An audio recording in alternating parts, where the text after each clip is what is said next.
Assalamualaikum warahmatullahi wabarakatuh.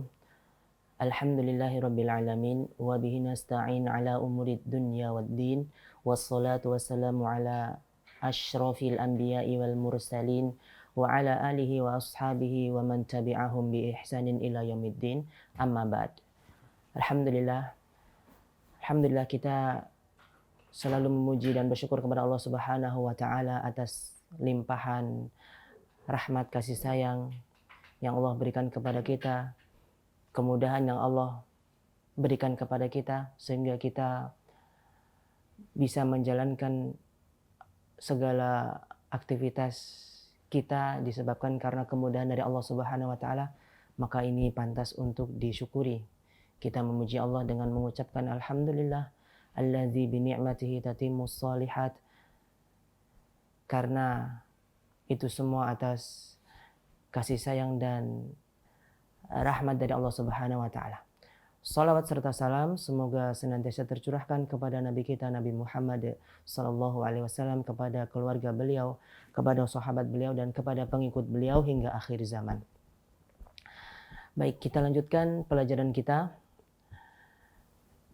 Kita sudah sampai pada materi wakaf, dan materi wakaf yang kita sampaikan di video sebelumnya sebenarnya ini tidak ada di buku ya, karena panduan kita yaitu buku kuning, buku Metode Asy-Syafi'i warna kuning, dan yang kita sampaikan tersebut tidak terdapat di sana karena ini sebagai pelengkap ya. Di buku kuning kita sudah mempelajari bagaimana wakaf yang baik dan benar. Di halaman 46 sampai 53 di sana disebutkan atau ditampilkan cara-cara wakaf yang baik dan benar. Adapun materi lanjutan kita itu adalah berkaitan dengan jenis-jenis wakaf apa saja, wakaf-wakaf yang ada di dalam Al-Quran. Kemudian tujuannya yaitu untuk supaya kita tahu di mana seharusnya kita wakaf, di mana seharusnya kita ibtida, di mana seharusnya kita memulai bacaan setelah wakaf tersebut. Di pertemuan sebelumnya kita sudah sampaikan satu jenis wakaf, yaitu wakaf tam, wakaf yang sempurna, dan wakaf tam ini dibagi lagi menjadi dua, yaitu wakaf tam lazim dan wakaf tam mutlaq. Baik, pelajaran yang bisa kita ambil dari pertemuan kita yang sebelumnya yaitu kita tidak diperkenankan untuk mencuri-curi nafas di tengah-tengah ayat yang panjang ketika nafas kita sudah tidak sampai, nafas kita sudah habis, kemudian kita mencuri-curi nafas. Itu tidak diperkenankan ketika kita dalam posisi membaca Al-Quran. Karena hal tersebut akan merusak tilawah kita. Kemudian yang kedua, ketika kita mengakhiri bacaan untuk melakukan aktivitas yang lain, untuk kita lanjutkan di pertemuan di kesempatan yang berikutnya.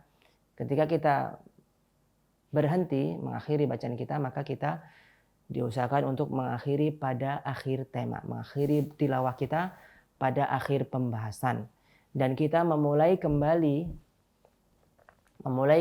tilawah kita pada awal pembahasan, yang mana kita sebutkan bahwa akhir pembahasan ada tanda di sana yaitu tanda ain ya, atau tanda ruku'. Kemudian awal pembahasan berarti setelah ain tersebut. Jadi kita ngaji sehari-hari, kita tilawah rutin, itu mengakhiri bacaan kita, mengakhiri tilawah kita pada tanda ain tersebut, dan memulai tilawah kita pada tanda setelah ain tersebut. Dan kebiasaan mengakhiri bacaan pada akhir halaman ini tidak tepat, dan memulai tilawah di awal halaman ini juga tidak tepat. Karena kita sampaikan kemarin bahwa akhir halaman tidak mesti akhir pembahasan, dan awal halaman itu tidak mesti awal pembahasan. Jadi kita sudah seyogianya mengakhiri tilawah kita pada akhir pembahasan yaitu pada tanda ain, dan memulai tilawah kita pada awal pembahasan yaitu pada tanda setelah ain tersebut. Kemudian untuk hari ini maka kita akan mempelajari jenis wakaf yang selanjutnya, yaitu wakaf kafi. Wakaf kafi ini derajatnya ya ada di bawah wakaf tam. Artinya di wakaf kafi ini tidak begitu ditekankan sebagaimana wakaf tam yang sudah kita pelajari kemarin. Tapi pada wakaf kafi ini bagus untuk berhenti dan kita bisa memulainya kembali, memulai bacaan kembali atau ibtidak kembali pada lafadz yang setelahnya. Artinya tidak usah mengulang pada lafadz yang sebelumnya. Artinya berhenti kemudian kita lanjut saja boleh pada wakaf jenis yang kafi ini. Baik, wakaf kafi secara bahasa artinya adalah wakaf yang cukup. Artinya wakaf yang cukup sempurna. Tanda di dalam Al-Quran yaitu ada jim atau singkatan dari jaiz dan juga terkadang ditandai dengan sili, ya, sod dan lam. Kedua-duanya menandakan bahwa pada tanda tersebut kita ketika wakaf di sana maka hukumnya kafi, cukup sempurna. Ya baik, sebelum kita ke wakaf yang tadi, wakaf kafi, maka kita ke perkataan Al-Imam Ibnul Jazari terlebih dahulu. Ya, beliau mengatakan bahwa walaisa fil Qur'ani min waqafin wajab wala haramun ghairu ma lahu sabab. Jadi di dalam Al-Qur'an itu tidak ada yang namanya wakaf wajib dan tidak ada juga yang namanya wakaf haram tanpa ada penyebab. Ya, jadi maksudnya apa? Maksudnya adalah tidak ada di dalam Al-Qur'an wakaf wajib sehingga qari berdosa apabila meninggalkannya, apabila tidak wakaf di sana, apabila wasol maka berdosa. Tidak ada yang seperti itu. Atau wakaf yang haram, yaitu yang membuat pelakunya dosa. Apabila kita wakaf di sana maka justru haram, ya, maka justru tidak baik, tidak boleh wakaf di sana. Artinya baik wasol atau kebalikan yang pertama tadi. Tidak ada yang seperti itu di dalam Al-Quran. Artinya hukum wajib dan haram ini itu kembali lagi pada hasil atau pengaruh yang ditimbulkan dari wakaf tersebut. Ya. Jadi apabila kita wasol, kita lanjut, kemudian bacaannya dapat merubah makna, maka kita wajib wakaf. Jadi yang dilihat itu apa? Maknanya.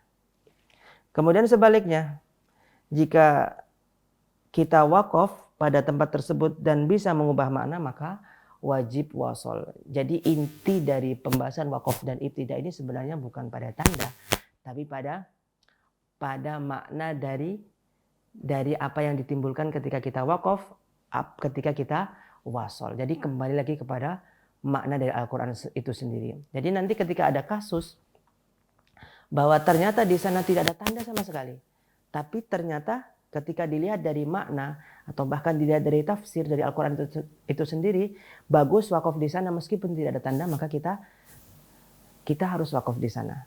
Karena bagus wakaf di sana meskipun tidak ada tanda apa-apa di dalam Al-Quran. Atau sebaliknya, di sana terdapat tanda jim misalkan atau yang selain itu, dan ternyata ketika dilihat dari arti dan makna dari Al-Quran itu sendiri, ternyata bagus wasol, bagus kita membacanya lanjut, maka kita lanjut.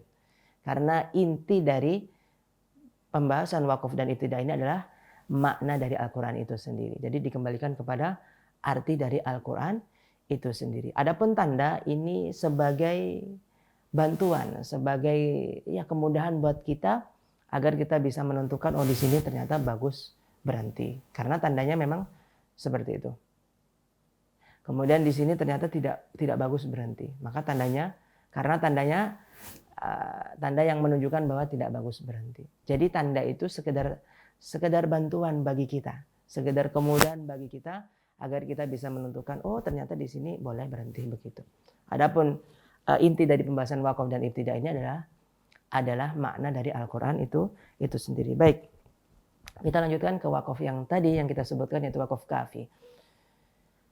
Untuk wakaf kafi ini ternyata ada dua tandanya, yaitu jim dan sili. Baik, karena ada dua tandanya maka ini terkadang membuat kita rancu. Ya, karena sili juga dipakai untuk wakaf jenis yang keempat atau wakaf jenis yang ketiga, yaitu sili. Itu bisa dipakai untuk kafi dan juga bisa dipakai untuk hasan.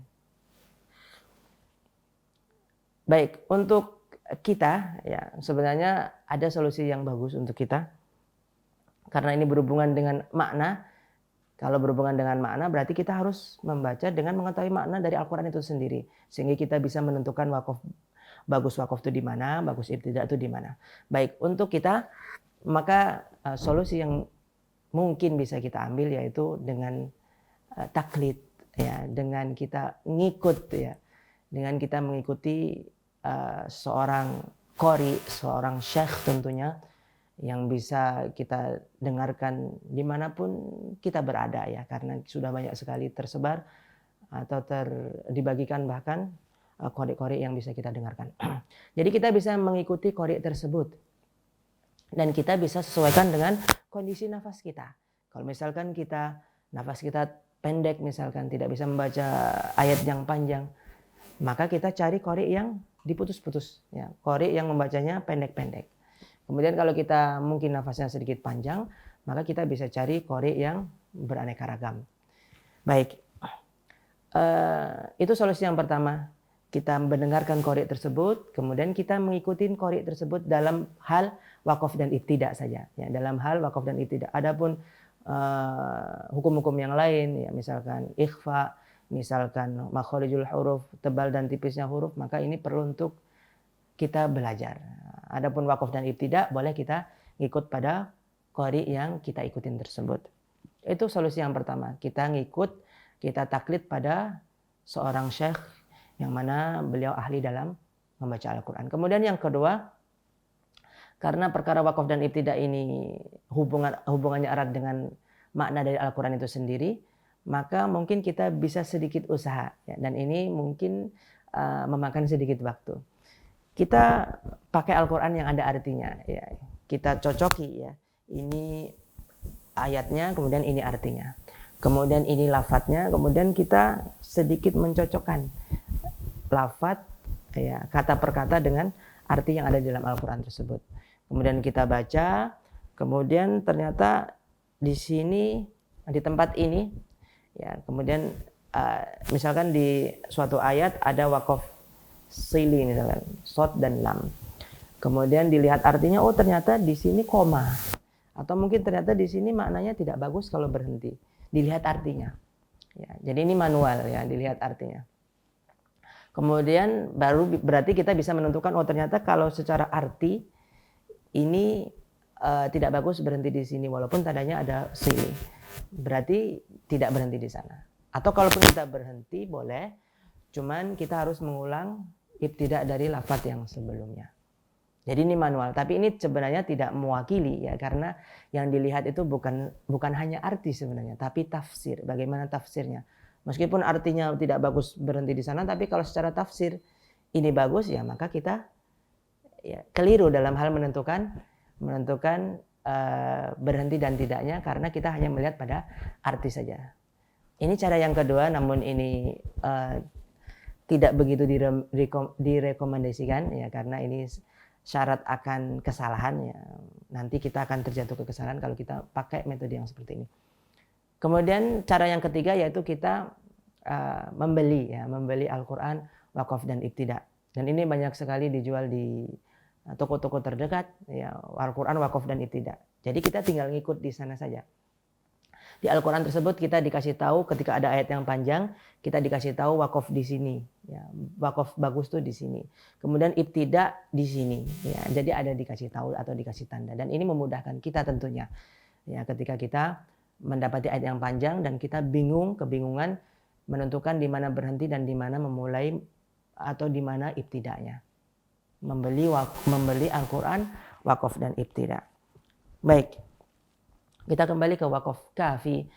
Wakaf kafi ini pada tanda tersebut, pada tanda jim dan tanda sili tersebut, ini ketika kita berhenti di sana, maka kita berhenti pada tempat yang sudah tidak ada hubungan lafadz ya, tidak ada hubungan lafadz tapi masih ada hubungan makna. Karena sudah tidak ada hubungan lafaz, maka bagus berhenti di sana dan kita boleh langsung lanjut ke lafaz yang setelahnya. Tapi di sana masih ada hubungan lafaz karena masih tapi di sana masih ada hubungan makna. Karena masih ada hubungan makna, maka kita tidak boleh mengakhiri bacaan di sini. Ya, di waqaf jim atau waqaf sili ketika dia letaknya ada di akhir ayat, maka kita tidak diperkenakan untuk mengakhiri bacaan, artinya kita berhenti kemudian untuk melakukan aktivitas yang lain. Kenapa? Karena masih ada hubungan makna. Kita diharuskan untuk berhenti mengakhiri tilawah kita ketika maknanya itu sudah selesai. Sudah full pembahasannya sudah selesai, sudah pada akhir pembahasan. Berarti waqaf kafi ini boleh kita berhenti sejenak, berhenti untuk mengambil nafas, dan kita boleh untuk langsung lanjut di lafaz yang setelahnya, tapi kita tidak boleh untuk berhenti untuk mengakhiri tilawah kita dan melakukan aktivitas yang lain karena masih ada hubungan makna pada tempat tersebut. Baik, untuk contoh waqaf kafi yaitu pada surah Al-Baqarah ayat yang ke-6. Bisa kita buka atau mungkin kita cari. A'udzubillahi minasyaitonirrajim. Sawa'un 'alaihim a'anzartahum am lam tunzirhum la yu'minun. Pada lafaz la yu'minun ini waqaf kafi. Ini terletak pada akhir ayat. Baik, waqaf pada akhir ayat ini adalah waqaf kafi. Ya, yang bisa dilanjutkan dengan ayat berikutnya. Artinya kita berhenti di sana kemudian lanjut boleh saja. Akhir ayat di atas tidak ada kaitannya dengan ayat berikutnya dari segi lafaz. Jadi sudah selesai lafaznya. Lafaznya sudah nggak ada hubungan dengan ayat yang setelahnya. Adapun dari segi makna dia masih ada hubungan makna. Karena ini masih menceritakan tentang keadaan orang-orang kafir. Jadi dari segi makna masih ada hubungannya, tapi dari segi lafaz sudah tidak ada hubungan lafaz. Jadi kita boleh berhenti pada lafaz kafi dan kita boleh langsung melanjutkan dari lafaz yang setelahnya. Meskipun ini letaknya di tengah ayat. Kalau posisi lafaz kafi, kalau posisi waqaf kafi. Ya. Boleh berhenti, boleh langsung lanjut. Tandanya apa? Jim dan sili. Baik, untuk sili ini masih meragukan ya, artinya jangan langsung berhenti di sana karena ada sebagian lafaz sili ini memang dia tidak bagus berhenti di sana, atau mungkin boleh berhenti di sana tapi kita harus mengulang dari lafaz yang sebelumnya karena sili ini bisa seperti yang kita sampaikan, karena sili ini bisa menggambarkan atau bisa menandakan bahwa sili ini waqaf kafi bisa juga, waqaf hasan juga bisa juga. Karena kedua-duanya sama-sama ditandai dengan sili, shad dan lam yang ada ya-nya. Itu contoh pertama. Kemudian contoh yang kedua, ya ayyuhalladzina amanu la taqtulus shayda wa antum hurum. Pada surah Al-Maidah ayat yang 95. Ini kita boleh berhenti di sana karena ada tanda jim di sana. Ada tanda waqaf kafi di sana dan boleh berhenti di sana. Kita juga langsung lanjut di lafaz yang setelahnya juga boleh. Karena pada waqaf ini sudah tidak ada hubungan lafaz tapi masih ada hubungan makna. Baik, untuk contoh-contoh yang lain bisa dilihat di surah Al-Baqarah ya ayat yang ke-35, surah Al-Baqarah ayat yang ke-30 dan yang seterusnya. Ya. Wa id qala rabbuka lil malaikati inni ja'ilun fil ardi khalifah. Khalifah di sana waqaf kafi. Kita langsung lanjut ke ayat yang setelahnya boleh, ke lafaz yang setelahnya boleh. Dan kita boleh berhenti pada waqaf tersebut. Wallahu a'lam bishawab. Ini untuk waqaf kafi atau waqaf yang cukup, artinya cukup sempurna. Kita boleh berhenti di sana dan kita boleh langsung memulai bacaan pada lafaz yang setelahnya. Baik, untuk waqaf yang selanjutnya yaitu waqaf hasan. Nah, untuk waqaf hasan ini maka ini berhenti pada tempat yang mana masih ada hubungan lafadz dan masih ada hubungan makna. Ketika ada tanda waqaf hasan, maka di sana sebenarnya masih ada hubungan lafadz pun juga masih ada hubungan makna. Ya, tapi di sebagian tempat ini kita baik untuk berhenti di sana dan baik pula untuk memulai bacaan di lafadz setelahnya langsung. Jadi tidak harus ibtida. Tapi ini juga di sebagian tempat yang lain kita boleh berhenti di sana, tapi juga harus memulai lafadz di lafadz yang sebelumnya. Artinya ulama berbeda pendapat mengenai di mana kita harus ibtida. Ketika kita berhenti di sana, boleh langsung lanjut atau tidak? Atau harus mengulang ke lafadz yang sebelumnya atau tidak? Ini terjadi perbedaan pendapat yang mana ini mengharuskan kita untuk melakukan solusi-solusi yang sudah kita tawarkan tadi.